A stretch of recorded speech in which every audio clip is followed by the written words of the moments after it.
سلام سلام خياتي، وش راكم؟ ان شاء الله تكونوا كامل بخير وهنيين يا رب العالمين. مرحبا بكم خياتي في مطبخ اسراء. اليوم حبيباتي كما راكم تشاهدوا جبت لكم بيتزا بعجينه ولا اروع. يعني هذه البيتزا العجينه تاعها ما شاء الله، تقدري تستعمليها في البيتزا ولا في الميني بيتزا. يعني لو كانت تجربيها حبيبتي راكي حتعتمديها غير هي. انا لو كان نبدل في الوصفه يعني العائله تاعي تفيق وما يعجبهاش كامل الحال. هذه العجينه بزاف بزاف كما راكم تشاهدوا، يعني تجي خفيفه بزاف كما تاع المحلات، كما راكم تشاهدوا طريه، ما تجيش كامل ناشفه ولا يابسه. والله صدقوني غير اروع بيتزا راكم رايحين تجربوها. نبداو مباشره حبيباتي في الوصفه. هنا عندنا زوج كيسان تاع ماء دافئ. انا راح نستعملوها غير بالماء وراح تجي ولا اروع. عندنا ملعقه تاع سكر وملعقه تاع خميره الخبز. نخلطوهم، نخلطوا الخميره مع الماء مع السكر عفوا. نخلطوهم مليح مليح ونغطوهم ونخلوهم، نخلوها تتفاعل لمده تاع 10 دقائق ونعاودوا نولوا ليها. راح نلقاوها تفاعلت كيما راكم تشاهدوا هنا. بعد مرور 10 دقائق شوفوا الخليطه تاعي كيفاش تفاعل. نزيد نخلط الخليطه تاعي، نهبط له هذاك الخموريه ونضيف له المكونات الاخرى. هنا عندنا نصف كاس تاع زيت، نضيفه نصف كاس تاع زيت، وعندنا حبه تاع بيض. صدقوني يا البنات والله وتجربوها، على بالي باللي راكم رايحين تتولي عندكم ادمان هذه البيتزا. هذه العجينه بزاف مليحه طريه، تخرج لكم البيتزا تاعكم بزاف خفيفه، يعني احسن من اللي تروحي تشريها من المحلات. ديري انا هذا الكميه راح تقطع لي 4 خبزات كبار، ولا تقطع لي 5 خبزات صغار.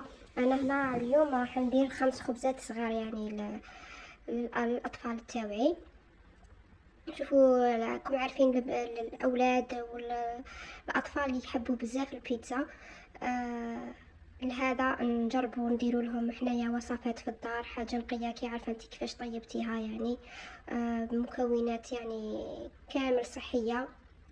هنا اضفت زوج كيسان تاع فارينه، ودرت ايضا الملح. ما تنساوش خياتي الملح، انا عندي مشكل مع الملح، ننساه بزاف حتى تلقايني حتى كي نكمل كامل الوصفه باش نروح ندلها الملح. هنا اليوم ما نسيتش الملح، راني ضفت الملح. ونخلط هذوك زوج كيسان تاع الفارينه، نخلطهم مليح مليح كيما راكم تشوفوا بالبثوي بالخلاط اليدوي. تخلطوها مليح مليح، ندخلوا كامل هذيك الفارينه مع السوائل، ومن بعد نبداو نضيفوا في الفارينه. نكملوا نضيفوا هذا الكاس الثالث. انا جبتها لكم خياتي بالعبر هكذا باش يعني باش تسهل عليكم. نبقى ندخل في الفارينه تاعي غير بشوي، والخياتي نتوما كل وحده يعني تضيف الفارينه غير بشوي. انا هذه الفارينه يعني نعتمدها غير هي، على بالي الوصفه تاعي تدي لي دائما هذا الكميه تاع الفارينه. هنا دخلت الكاس الثالث ايضا ندخله بهذه الطريقه. نضيف الكاس الرابع. هنا لحد الان رانا دايرين 4 كيسان تاع فارينه. انا تديلي هذه الكميه قلت لكم تديلي 4 كيسان ونصف تاع فارينه. هنا ندخل الكاس الرابع مليح ونشوف. خياتي كما قلت لكم نتوما ديروا غير بالعقل وشوفوا يعني العجينه وراي. هنا راني زدت النصف هكذا. هنا ما حنيش حنزيد انا الفارينه. هنا راح نكمل ندخلها مليح كما راكم تشاهدوا بهذه الطريقه. نعجن يعني اللي عندها البيتخا تقدر دير في البيتخا، واللي ما عندهاش تعجنها مليح غير بيدها. هنا راني ضفت ملعقه صغيره تاع اعشاب عطريه وملعقه صغيره تاع خميره الحلويات، يعني خميره كيميائيه. ونضيف ايضا ملعقه تاع خل. هنا الخل راح يلعب دور المحسن، راح يعطي لي خفه وراح يعطيني يعني العجينه تاعي راح تخمر، يعني يعطيها دور المحسن، يعني محسن الخبز. الخل راح تخرج لكم قلت لكم خياتي بزاف. شوفوا العجينه كيفاش تجي طريه بزاف وتتلاصق في اليد، يعني ما تخافوهاش، خلوها بهذه الطريقه، ما تروحوش تنشفوها، لان اذا نشفتوها اكثر من هكذا العجينه تاعكم، البيتزا تاعكم ماشي حتجي طريه، يعني راح تجي كيما بيتزا كاري. هنا البيتزا حنا تاعنا حابينها تجي طريه. هنا في الاخير نضيف لها شويه زيت، نديروا لها على الوجه هكذا، ونغطيها ونخليها حتى تخمر ويضاعف الحجم تاعها. هنا البنات بعد ما خمرت لي العجينه تاعي وضاعف الحجم تاعها، نجي نحطها على سطح العمل. ندير شويه فرينه هكذا باش ما تلصقليش، كيما راكم تشاهدوا العجينه راهي يعني تتلاصق. نعاون روحي بالفرينه هكذا باش ما تغبنيش. نقدر يعني نتعامل معها يعني بكل سهولة. هنا شكلتها على شكل حربوش كما راكم تشوفوا، ونجي نقسمها. انا قلت لكم هنا قسمتها على 5، حد لي 5 خبزات، يعني يكونوا صغار ماشي كبار بزاف. درتها على 5 خبزات، ونجي كما قلت لكم دائما نعاون روحي بالفارينه ونشكلها هكذا كرات، ونحطها في صينيه هكذا، نرشها شويه بالفارينه باش ما تلصقليش، ونحطها نشكلهم هكذا كامل كرات ونحطهم في الصينيه. وبعد نبدا بالخبزه الاولى اللي تكون بديت بها هي الاولى، نروح نبدا بها هي نخبزها هي الاولى. نكمل كامل الخبزات تاعي هكذا بهذه الطريقه. شوفوا كي تخدموها بالفارينه يعني مش راح تغبنكم كامل، يعني الفارينه راح تساعدكم وراح تكملوها بكل سهوله وما تعييكمش كامل في الخدمه. مع انه العجينه راهي بزاف خفيفه وبزاف طريه، ومع هكذا مع ذلك يعني ماهيش كما راكم تشاهدوا ما عياتنيش كامل. شوفوا الفقاعات اللي راهي تشكل فيهم، هذا يدل على ان العجينه بزاف شابه، راهي تشكل في الفقاعات. نروح نجيب هنايا نغطي العجينه تاعي، ونجيب صينيه اللي راح نخدم فيها البيتزا تاعي، ندهنها بالزيت ونرشها بشويه فارينه، ونجي نخدم الخبزه تاعي. انا مانيش راح نسحق كامل يعني الحلال، راح نخدمها غير بيدي لانه العجينه راهي بزاف طريه.